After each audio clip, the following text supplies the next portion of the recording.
Maybe you can tell us just very shortly about Chrono24, how big it is, how many countries, how many employees, and all this stuff. And then we'll go into talk about how you raised the money and how you got there. Yeah, so first of all, sorry for being a bit late. So Chrono24 is a global marketplace. We're probably one of the most global consumer plays in the German internet space. We're a market leader in almost every single country, with the exception of China, which is still a bit of a challenge for us. And in the US, eBay is ahead of us. We're a digital marketplace for luxury watches, which is around a 60 billion euro category. And we're trying to get to know every single watch lover in the world. Right now, we think that 1 out of 2 watch lovers worldwide uses us. And we're also trying to get to know every single watch that is in circulation worldwide. And we have a little tool where you can take a photo of your watch and put it in your watch collection and track the value of your collection. And right now, there is around 7.5% of all watches existing that have been uploaded in this watch collection.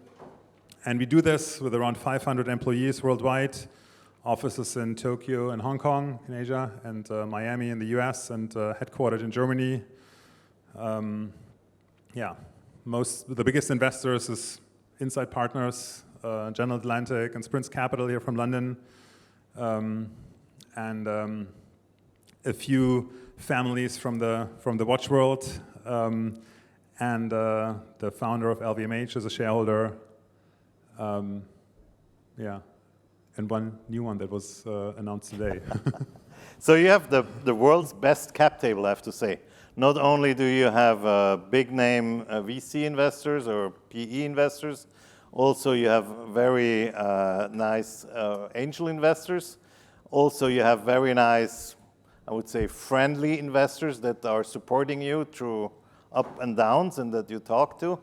And you have some very famous investors like Cristiano Ronaldo that was announced a year ago, I would say. And today, the winner of the Monaco Formula 1 race of last Sunday, I think, who was announced as an investor. So how did you do that? To have a cap table like this is so important. If usually it's not only going straight up, you also have some hicks and bumps and need to have some directional help from your cap table or from your investors. How did you build your cap table? What was your thinking behind it? And maybe you can, show us some tricks. Yeah, first of all, the shareholder that was the first one to agree to invest is the very Mr. first one. Daniel Gutenberg. So you were the first. But I'm very proud of that. That we always put a super focus on our cap table, and we tried to bring the very best investors into our cap table. And believe it or not, we never really focused on valuation. We always wanted to have a fair valuation, fair for us, fair for the investor. And I myself, as a founder and CEO, or long-term CEO, I just stepped down a few months ago, I never wanted to be too much under pressure of selling the business to investors at a too high price. So I always thought, if it's fair from the very first day, then we can also have a fair partnership. And I'd rather want to pick the right people, the right firms to join us than the ones that would pay the highest price. There's always one saying that I told most investors. I said, I don't want to be greedy short-term, I want to be greedy long-term. And by being greedy long-term, I wanted to have the best partners on my side and create a long-term value and not optimize on the short-term future.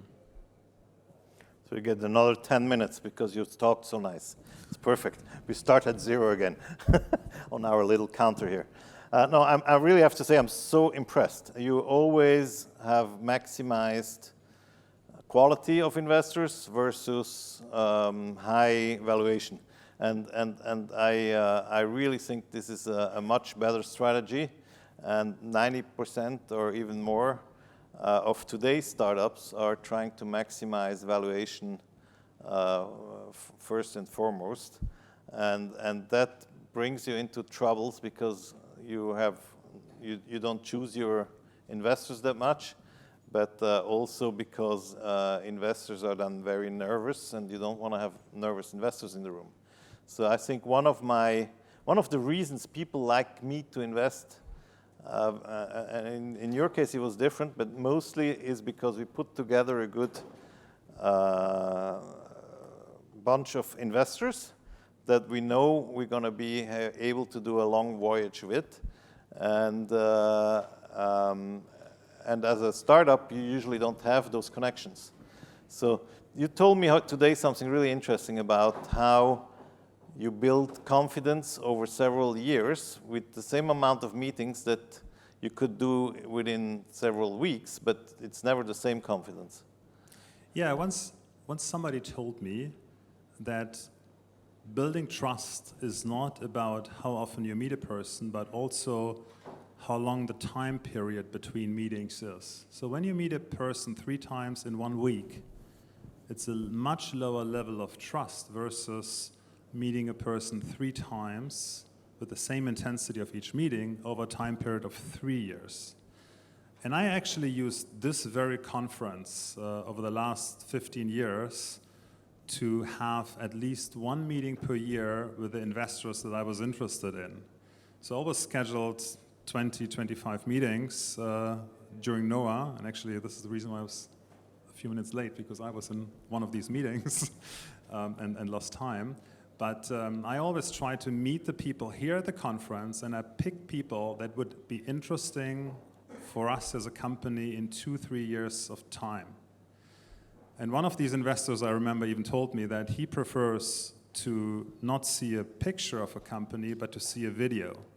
Right? So I told them every year what our progress was. I shared actual numbers. I never gave them specific projections. So I never wanted to be in a situation to miss my numbers and having told something wrong. I always gave vague projections in the future and very concrete, specific data of where we are currently at, and did this over every year. Here in this conference, I didn't attend a lot of conferences except NOAH. This was a given for me to be here. And that built a lot of trust. And then when we were in a situation where we needed to raise money, I could just call them and say, hey, yeah, we are here. We had a level of trust, and I usually told them we might raise in 6 months. Let me know if you're interested. And then it was them being interested in us, and I didn't need to approach and run after the money from them and didn't need to approach them. Then they were after me to get the chance to invest. And that really helped so that we could pick the ones that we wanted to have. And especially at the very beginning, having strong brand name investors is a huge attractor for future investors. I mean, we all know that investors have a little bit of herd mentality. And if there's a strong brand name being in, everybody wants to join. And so it was then even rather easy for us to bring in great names. And this worked out pretty well. So I can't emphasize that enough. I mean, as an investor nowadays, I get at least a dozen of emails every single day written by ChatGPT. Some of them say, "Dear Daniel," and some of them say, "Dear investor," and some of them say, "Dear, comma," and then they start. And you can imagine, this is like immediately to trash. And then the next level is people who say, I am such and such, and I would like to talk to you about this and that. But it starts to get interesting if it's somebody that you met, 3 times in a row at NOAH, and you talked with him, but he never asked you for investment. And then after 3 years, he says, by the way, just wanted to let you know, because we know each other, that we are raising right now. Then, that starts to kick my interest. And I think it's very clever the way you do it, and I hope some of you guys take note and do it the same. Yeah, and this is the perfect platform for your investor relations work, and especially since you can do it within 2 days per year. For me, it was fantastic. And most of the investors are here. You don't have to spend a whole lot of time. Just be here, be prepared, and half an hour each. That's the way I did it. And this conference for us was a huge game changer. And I'm not saying this because you're here, Marco. He didn't pay us. He didn't pay us, right? He didn't pay us.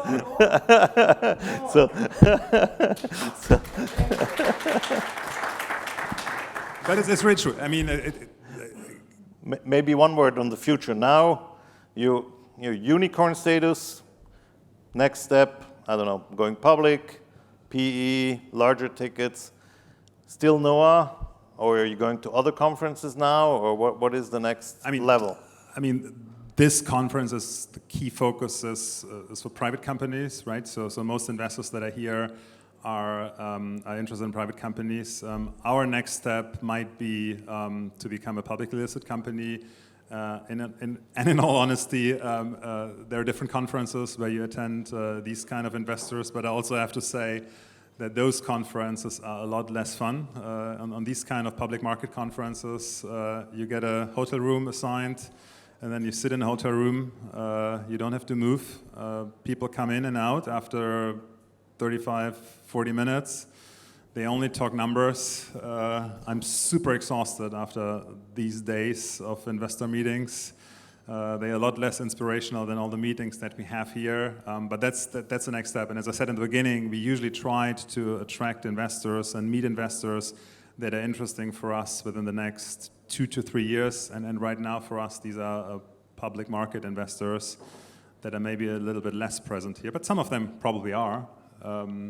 But that's our current focus. But when you're Series A, B, C, or even seed, for us, this was a fantastic venue. At one point, you even sponsored those, right? I remember. Yeah, for 3 times, Marco. And then that was even better. So then I had the investor relations discussions here, and the investor would see our logo for 2 days in a row. So that was probably one of our best sponsoring that we did. Strangely, nobody buys it anymore. I mean, if you're really in fundraising, I think this is gonna change from today. I think this is a fantastic deal. By the way, sorry for interrupting. It was so confusing because I didn't want to do face-to-face anymore. But since you mentioned it this way, my God, it was. Thank you, Tim. If it's half true, it's amazing. But I think the one lesson, you want to raise money when you don't want to raise money. You want to sell your company when you do not want to sell your company. So everything in finance and funding and startups should be inverse, because then they chase you and not the other way around, right? Yeah. Thank you, Tim. Really appreciate it. Thank you. I think never ever anyone said something like this. No more. Thank you.